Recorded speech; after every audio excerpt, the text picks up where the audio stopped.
જો આ શ્રાવણ માસમાં તમે પેપર ઢોસા ટ્રાય ન કર્યા હોય ને તો એકદમ સરસ પાતળા પેપર ઢોસા, એ પણ ફરાળી. હા, તો ફરાળ કોણ ન કરે.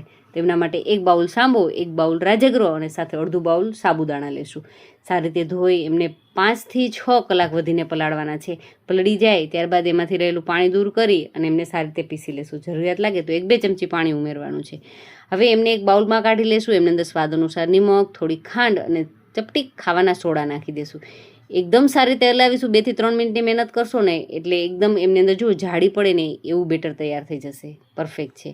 હવે હું એકદમ જૂની લોઢી કે જેમને તમે યુઝ કરવી પણ ન ગમે ને, એકદમ ફેંકી દેવા જેવી લોઢીની અંદર હું તમને પરફેક્ટ ઢોસા કરીને બતાવું. તો એકદમ સારી રીતે ગરમ કરી અને જોવાનું છે, પાણી નાખી અને એમને ઠંડુ પાડી અને આ રીતે એમનું બેટર છે પાથરી લેશું. ડ્રાય થાય એટલે સીધું તેલ નાખી ચપટી એમની અંદર મરી પાવડર, ધાણા ભાજી અને તમે જો એમની મૈસૂરી ભાજી છે અથવા તો બટેટાની સૂકી ભાજી છે લગાવવા માંગતા હોય તો પણ તમે સરસ મજાની એ પણ સ્પ્રેડ કરી શકો છો. એ જ રીતે હું તમને બીજો ઢોસો પણ કરીને બતાવું. સેમ પ્રોસેસ કરીશું. લોઢી ગરમ કરીશું, ઠંડી પાડીશું અને બસ બેટર એમની અંદર સ્પ્રેડ કરી લેશું.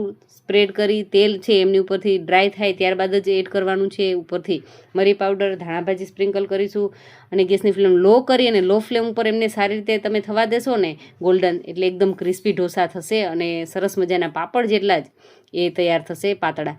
અને હવે એ રીતે કોન કરીને બતાવું.